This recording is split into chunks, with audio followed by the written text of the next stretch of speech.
Jack's video was played in public, and everyone laughed at him. He felt utterly helpless, because he had always dreamed of becoming a basketball player. But no matter how hard Jack tried, it was like he was cursed. He couldn't make a single shot. He even tripped over himself while dribbling. Jack had no basketball talent at all, but he idolized one player, Kevin Durant. To cheer him up, Jack's father took him to see Durant's game in person. During the final raffle, Jack was incredibly lucky to be chosen for an on-court interaction. At that moment, something magical happened. If Jack could make a basket, he would win $20,000. However, his classmates were also at the game, mocking Jack and preparing to record his embarrassment. Jack, full of excitement, threw the ball, but it ended up hitting the team mascot. Durant, seeing this, smiled and gave the kid an encouraging blessing. Hey, take this, man. You're gonna make that next shot.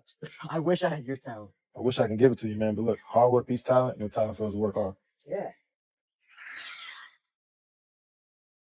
Neither of them could have imagined that Jack would actually gain Durant's basketball talent. From that day on, whatever Jack threw, it would always land perfectly in the hoop. Even random objects could spin effortlessly on his fingertips. Both Jack and his friends were stunned. Jack simply thought his daily practice had finally paid off. Later that evening, Jack and his friend went to the fair, where they ran into John, the classmate who always mocked him. John was desperately shooting hoops, trying to win a prize for Lucy, but his aim was terrible. He couldn't even hit the rim. Jack couldn't help but laugh, and John, annoyed, threw him the ball, mocking him not to hit the mascot again. Encouraged by his friend, Jack decided to leave, but he couldn't resist. He turned around and threw the ball. It went straight into the basket. Everyone was stunned. John assumed it was just luck, and handed him another ball. But once again, swish, nothing but net. Shot after shot, Jack made every single one. John was humiliated and stormed off, while Jack won the prize for Lucy, a stuffed toy she'd wanted. He handed it to her with a smile, and the two walked away together. The next day, Jack wanted to confirm his suspicion. He started shooting hoops non-stop. Even as he increased the distance, the ball always went in. The feeling thrilled him. His dribbling, once clumsy, was now smooth and controlled. Even slam dunks were effortless. Jack was overjoyed, believing he had finally awakened his hidden talent. Meanwhile, Durant's situation was the complete opposite. No matter what he tried, he couldn't make a single basket. The ball bounced off the rim, or sometimes didn't even reach it. For days, Durant hadn't made a single successful shot. Even his coach began to doubt his commitment, thinking Durant no longer wanted to play. Durant couldn't explain what was happening. Standing right under the hoop, he made a close shot, and the coach praised him, thinking his form had returned. But as soon as he turned to shoot again, the ball slipped out of his hands. Meanwhile, Jack was defeating everyone on his school's basketball team. The boy who once couldn't score a single point was now beating all the starters with ease.